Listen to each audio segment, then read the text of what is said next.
महिलाएं आएंगी, वो खाना भी बनाएंगी, बच्चों को भी संस्कार देंगी और देश के उच्च सदन में भी बैठ करके संस्कार के साथ इस देश को चलाने की गरिमामय अनुभव का भी शेयर करेंगे। हमें आर्थिक आजादी आज तक नहीं मिली, सामाजिक आजादी नहीं मिली, तो हम राजनीतिक आजादी लेके क्या करेंगे? इससे महिलाएं निश्चित रूप से सशक्त होंगी और समाज को भी महिलाओं को देखने का एक नजरिया बदलना होगा। एक बहुत ही बेहतर नजरिए के साथ उनको देखना होगा।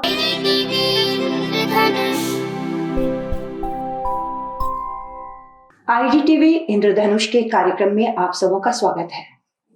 नारी शक्ति अधिनियम, समाज में अग्रणी महिलाओं की भूमिका, इस विषय पर चर्चा के लिए आज हमारे साथ समाज की कुछ ऐसी महिलाएं हैं जो अलग अलग क्षेत्रों में प्रतिनिधित्व कर रही हैं महिलाओं का। हमारे साथ हैं प्रोफेसर रेणु दीवान जो मेरे बगल में हैं, साथ ही साथ ममता कुमारी हैं जो राष्ट्रीय महिला आयोग की सदस्य हैं, और डॉक्टर प्रज्ञा गुप्ता हैं जो कि वुमेन्स कॉलेज में हिंदी विभाग की अध्यक्ष हैं। आप तीनों का स्वागत है। शुरुआत हम सबसे महत्वपूर्ण प्रश्न से करना चाहते हैं कि लंबे अरसे के बाद काफी अरसा लगा और इस अधिनियम को पारित किया गया। इस अधिनियम का कितना फायदा होगा महिलाओं को? 33% आरक्षण की मांग हम लंबे अरसे से करते आए हैं, लगातार होती आई है बात। शुरुआत मैम मैं आपसे ही करूंगी कि मैम आप बताएं कि कितना फायदा मिलेगा आपके नजरिए से। धन्यवाद, आपने मुझे आमंत्रित किया कार्यक्रम में। हम लोग तो 74 मूवमेंट से लड़ रहे हैं औरतों की आजादी के लिए, और ये महिला आरक्षण बिल इसके पहले भी लाया गया था, लेकिन वो किसी कारणवश पास नहीं हो पाया था। 75 साल गुजर गए आजादी के और ये बिल पास हुआ। बहुत खुशी की बात है, लेकिन ये कितना कारगर होगा, हमें कितनी सफलता मिलेगी, यहाँ एक बहुत बड़ा प्रश्न चिन्ह है। क्योंकि अभी भी वही सवाल उठाए जा रहे हैं जो इसके पहले उठाए गए थे कि ये 33% महिलाएं कौन होंगी। जी, ये सवाल अभी भी है, जहन में लोगों के कौंध रहा है। और मैं ममता जी आपसे जानना चाहूंगी, क्योंकि लंबा संघर्ष रहा है, बहुत दिनों से परिश्रम किया गया, 33% आरक्षण मिला है, बहुत तरह के सवाल उठ रहे हैं, कब से शुरू होगा, किसे मिलेगा, क्या उन्हीं महिलाओं को मिलेगा, ये सारी बातें हैं। पहले तो ये बताइए कि कितना लाभकारी होगा ये? देखिए, नारी शक्ति बंधन बिल जी पास करना आज की हमारी सबसे बड़ी जरूरत में से एक थी। जी, इसके पहले भी, इस बिल के पहले भी महिलाएं हर क्षेत्र में, आप जितना पीछे जाएंगे इतिहास में अपना, तो देखेंगे कि महिलाओं को जब पर्दा में रहने की थी जी, उस समय में दुर्गा भाभी जैसी महिलाएं आई। महिलाओं को आप दे ना दे, आप आज इतने दिनों के बाद बाबा साहब अम्बेडकर, गांधी, विवेकानंद, जितने भी महापुरुषों की आप जीवनी देखेंगे, सबने बराबर कहा था कि बिना महिलाओं को बराबर के दर्जे पर लाए हुए इस देश को दुनिया के नक्शे पर नहीं खड़ा किया जा सकता है। जी, ऐसी परिस्थिति में 75 साल 77 साल गुजर जाने के बाद जी, आज हमें 33% आरक्षण, वो भी एक शब्द जो है नारी शक्ति बंधन बिल, जी, मतलब नारी की वंदना करते हुए देश आगे बढ़ना चाहता है। मेरा मानना है कि ये बिल महिलाओं के क्रेज को बढ़ाया है।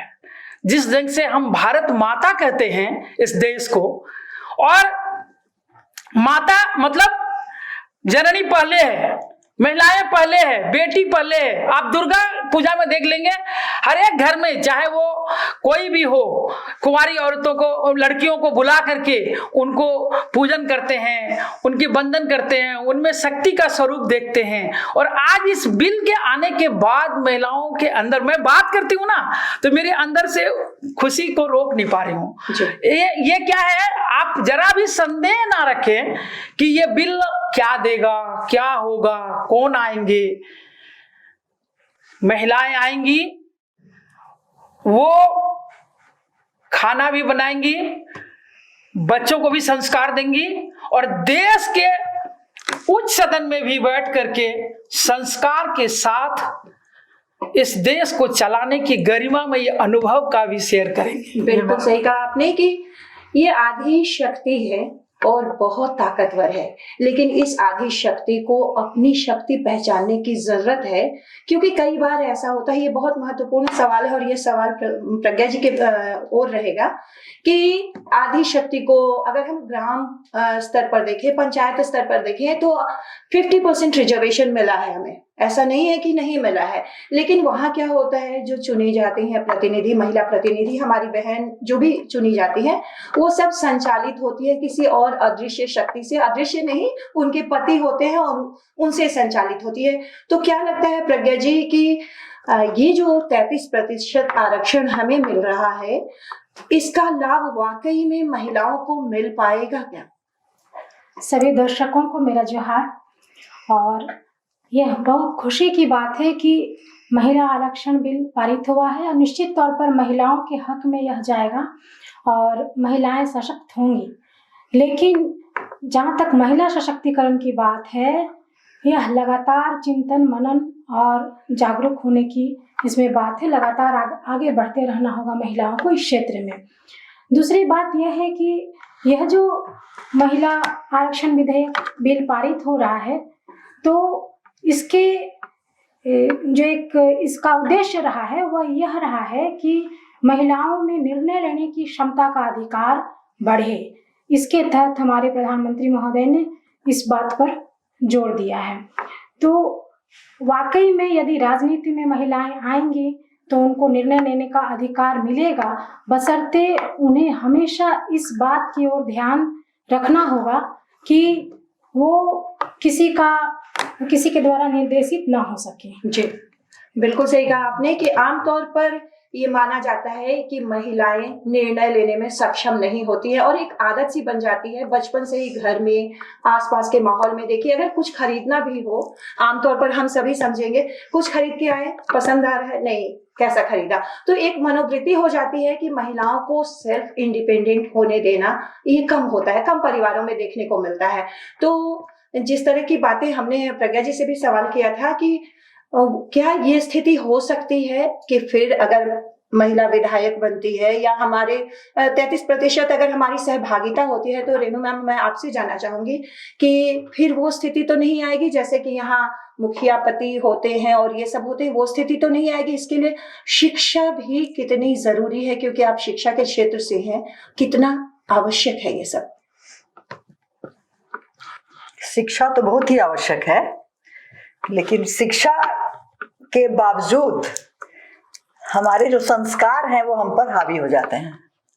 मैंने अपना उदाहरण बताया था कि एक पॉलिटिकल फैमिली से हूं मैं, मुझे निर्णय लेने की पूरी आजादी है जी। मेरे घर वालों ने को कोई ऑब्जेक्शन नहीं है, हम जो भी निर्णय लेते हैं जी। लेकिन पड़ोसी का ऑब्जेक्शन हो जाता है। बिल्कुल। तो इसको आप कैसे एजुकेट करेंगे? अब आप अकेले क्यों रहते हैं? आपके ऊपर गुंडागर्दी कराई जाएगी कि ये बहुत गर्दन उठा के चलती है, जी, झुक के रहे, क्योंकि वो ट्रेडिशन है, उनकी गलती नहीं है। तो आपके पीछे गुंडे लग जाएंगे, खुद नहीं करेंगे, वो खुद तो बहुत अच्छी बात करेंगे आपसे जी, और आपके जो भी कार्य हैं, जो उद्देश्य हैं, उसमें रुकावटें डालेंगे। तो यहाँ महिला पुरुष की बात नहीं करके हमको संस्कारों पे आना चाहिए कि वो कैसे बदलेंगे। बिल्कुल। वो ट्रेनिंग बहुत लंबी ट्रेनिंग है, वो 2 दिन की ट्रेनिंग नहीं होती है। हम अपनी बहन के लिए कुछ और रूल बनाते हैं, लेकिन दूसरी लड़कियों के लिए, दूसरी महिलाओं के लिए हमारे रूल अलग हो जाते हैं। जी। कोई समानता नहीं होती है। तो ये हमारे पढ़े लिखे लोगों की बात हम कर रहे हैं, और महिला को भी लगता है कि बीच का रास्ता अपनाएं। क्यों ना हम अपने भाई से पूछ लें, अपने पिताजी से पूछ लें, अपने हस्बैंड से पूछ लें, क्योंकि वो इंडिपेंडेंट होती है तो समाज की आंखें उसके ऊपर लगती हैं कि जरूर कोई वजह है कि अकेले रह रही है, उसके चरित्र पे उठती हैं। तो ये संस्कार बदलने में समय लगेगा, क्योंकि जो मनोविज्ञान की मैं टीचर हूँ और स्टूडेंट्स के साथ ही जी रही हूँ, तो उसमें समय लगता है। और हम चाहेंगे कि ये अचानक मिल जाए हमें अधिकार, ये संभव आसानी से मिलने वाला नहीं है। हमको उसके लिए अपने को पहले तैयार करना है, और फिर समाज की बात आती है। एक और बड़ा सवाल है राजनीति का क्षेत्र। ममता जी, आप तो लंबे अरसे से जुड़ी हैं, लंबे अरसे से राजनीति में हैं, और फिर महिला आयोग ऐसी संस्था है जो महिलाओं के लिए सोचती है। आमतौर पर राजनीति का क्षेत्र पुरुषों का वर्चस्व वाला क्षेत्र माना जाता है, कहा जाता है वहां अच्छी महिलाएं नहीं पहुंच सकती है। एक सोच है, शायद ये मिथक हम सबके बीच में भी कहीं ना कहीं हिचक है कि कोई महिला अगर बहुत ऊंचे पोजीशन पे पहुंची है तो जरूर सेटिंग होगा। ये सामान्य सी बात है। राजनीति का क्षेत्र क्या वाकई इतना कठिन है जो महिलाओं के लिए रास्ते रोक सकता है? क्या मानती हैं आप? मेरे पतिदेव जी आदरणीय प्रशांत मंडल जी पुड़ैया 8 से 3 बार विधायक रहे, और मैं उनसे राजनीति सिखाना और समाज में उसको कैसे चलना उनसे मैं सीखी हूँ। वो बराबर कहा करते थे कि अच्छे लोगों को राजनीति में आना चाहिए। जी, जब तक आप बराबर कहेंगे कि राजनीति अच्छी नहीं है, राजनीतिक परिवेश अच्छा नहीं है, राजनीति में अच्छे लोग नहीं है, वो उसको नहीं मानते थे जी। और मैं भी इसको नहीं मानती हूँ। राजनीति अच्छे लोगों को आके करना चाहिए। देश और राजनीति हमारे जीवन के जन्म से जुड़ी हुई है। मैं जन्म लूंगी, मैं लड़की होकर के बात करूं तो मैं जन्म लूंगी या नहीं लूंगी, वहां से मेरी राजनीति शुरू है। ऐसा नहीं है कि सिर्फ ममता जी राजनीति कर रही है, देश की सारी महिलाएं राजनीतिक प्लेटफॉर्म पर आ चुकी हैं और आने वाले समय में वो दिखाई आपको देगा। जी। अभी मैं जहां भी जाती हूँ, अपने आयोग के काम से हो या किसी सेमिनार में गए हो या निरीक्षण में गए हो, तो हर महिला, हर बहन एक ही बात पूछती है कि कब आएगा। जी बिल्कुल, कब होने वाला है ऐसा दिन, क्या हम आ सकेंगे, क्या हम इतने अब इतना मेरा उम्र हो गया, क्या मेरा भी नंबर आएगा, क्या हम 33% आरक्षण में आ सकें। तो मैं खुश हो जाती हूँ। मुझे लगता है कि यही ललक तो मुझे एक जगह पहुंचाएगा।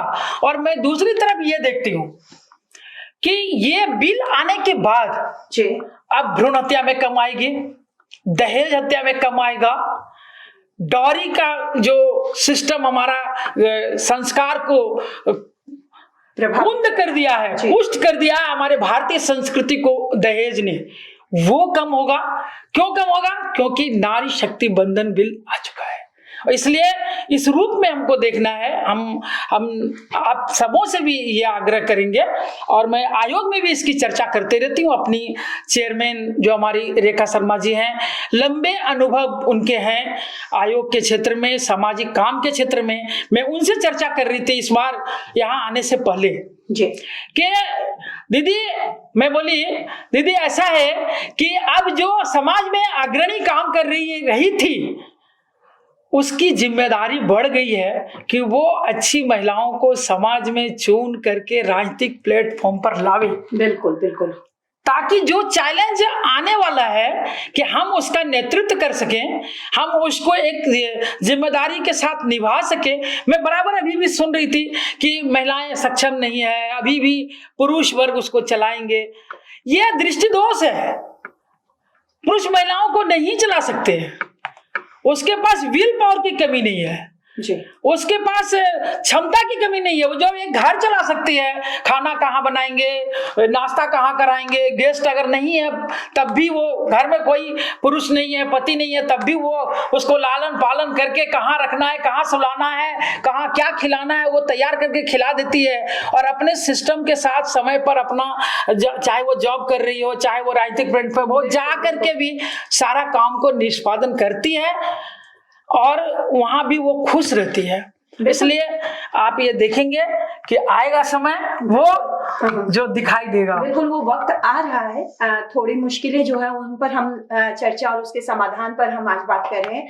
प्रज्ञा जी, आम तौर पर लोग कहते हैं अगर बाहर निकलना है, महिलाओं के लिए राजनीतिक भागीदारी की जब बात हो रही है, हम जिसके लिए पूरी जी जान से लगे हुए हैं, आम तौर पर यह समझा जाता है कि जब तक परिवार का सपोर्ट नहीं होगा, हम आप सभी समझते हैं कि परिवार का सपोर्ट जब तक नहीं होगा, महिलाएं किसी भी फील्ड में आगे नहीं आएंगे। आप भी प्रोफेसर हैं और आपको भी जब तक घर परिवार का सपोर्ट नहीं मिलता है, आपके लिए भी मुश्किल है। कितना जरूरी है पारिवारिक सहयोग, कितना जरूरी है महिला सशक्तिकरण में पूरे परिवार का, चाहे बड़े हों चाहे छोटे हों, सबका सहयोग? जी, बहुत ही अच्छा प्रश्न किया आपने। देखिए, किसी को भी आगे बढ़ने के लिए परिवार के सपोर्ट की आवश्यकता होती है, चाहे वह स्त्री हो या पुरुष। यदि पुरुष भी आगे बढ़ता है तो उसे घर में स्त्री का सपोर्ट मिला हुआ होता है। लेकिन जहाँ तक स्त्रियों की बात है, जब स्त्रियां आगे कदम निकालती हैं तो उन्हें आलोचनात्मक दृष्टि से देखा जाता है। यह एक सच है, हमारे समाज का एक पहलू है। और महिला आरक्षण विधेयक की जहाँ तक बात है, जब महिलाएं राजनीति में आएंगी, उनकी संख्या बढ़ेगी वहाँ पर, तो वो सुरक्षित भी महसूस करेंगी और राजनीति के क्षेत्र में आना उनके लिए सहज हो जाएगा। जैसे अभी जो महिलाएं राजनीति में हैं, दोहरा संघर्ष करके आ रही हैं, और जब आरक्षण मिलेगा तो वो थोड़ा सहज होंगी उस क्षेत्र में आने के लिए और उनको अपना काम करने का मौका मिलेगा। जहाँ तक आपने कहा कि परिवार में सपोर्ट की आवश्यकता होती है, तो यह तो बात है कि हमारे समाज को इतना जागरूक होना होगा कि वह महिलाओं को राजनीति में आने पर उसको सकारात्मक नजरिए से देखे, उसको नकारात्मक नजरिए से न देखे, और तभी जाकर बातें बदलेंगी। बिल्कुल बिल्कुल, आपने मैम ने भी एक बात कही थी, संस्कार की बात कही थी। वाकई संस्कार के साथ साथ संवेदनशील होना, आप साइकोलॉजी के प्रोफेसर रही हैं, संवेदनशील होना, महिलाओं के प्रति नजरिया बदलना, एक सोच जो है वो बदलना कितना जरूरी है मैम? बहुत जरूरी है, क्योंकि हमें अपनी लड़ाई अपने घर से शुरू करनी होगी। अभी भी अखबारों में देखते होंगे कि बेटी पैदा होती है तो बहुत कम लोग खुश होते हैं या जश्न मनाते हैं, मिठाइयाँ बांटते हैं। जी, मेरे लिए बटी थी, इसलिए मुझे ये टच करता है ये मामला। बिल्कुल। लेकिन जहाँ बेटा पैदा होता है वहां तो साल भर, जिंदगी भर जश्न मनाते हैं लोग। और अभी बात चर्चा हो रही थी, तो जब बुजुर्ग हो जाते हैं माता पिता, तो उस समय बेटी ही देखती है माँ पिता को, बेटा और बहू नहीं देखते हैं। लेकिन ये संवेदनशीलता नहीं रहती है। बेटी पराए घर की हो जाती है और बहू जो है वो अपने घर की, उस आंगन की रानी बन जाती है, लेकिन वो अपना फर्ज नहीं पूरा करती है। तो ऐसी स्थिति को हम कैसे बदलेंगे, ये सवाल होना चाहिए था। तो जब बेटी पैदा होती है, क्यों नहीं खुशियां मनाएं हम? घर वाले नहीं मना रहे हैं तो हम मनाएं, पड़ोसी मनाएं, हमारे महिला संगठन मनाएं, हमारी एजुकेशन इंस्टीट्यूशंस हैं वहां पे हो इस तरह का जश्न। संस्कार यूं ही नहीं बदल जाते हैं, उसके लिए बहुत कर्म करना पड़ता है और कर्मठ होना पड़ता है, बहुत त्याग करना पड़ता है। तो वो त्याग की भावना जब तक हमारे में नहीं आएगी, हम उसको एक इंसान का दर्जा नहीं देंगे, तब तक हम नहीं बदल सकते हैं। अभी बताया आप लोगों ने कि वो पूजा करते हैं तो उनको हम देवी मानते हैं और उनको खिलाते हैं, जो भी करते हैं, लेकिन मेरा कहना है कि उसको तुम देवी नहीं समझो, बराबर समझो, उसको इंसान समझो। बिल्कुल, इंसानियत होनी चाहिए। देवी का मतलब क्या है? उसको हमने मंदिर में सजा करके मूर्ति बना के रख दिया, एक निर्जीव बना दिया। बिल्कुल। और एक बेटी को हम भ्रूण हत्या कर रहे हैं, कत्ल कर रहे हैं।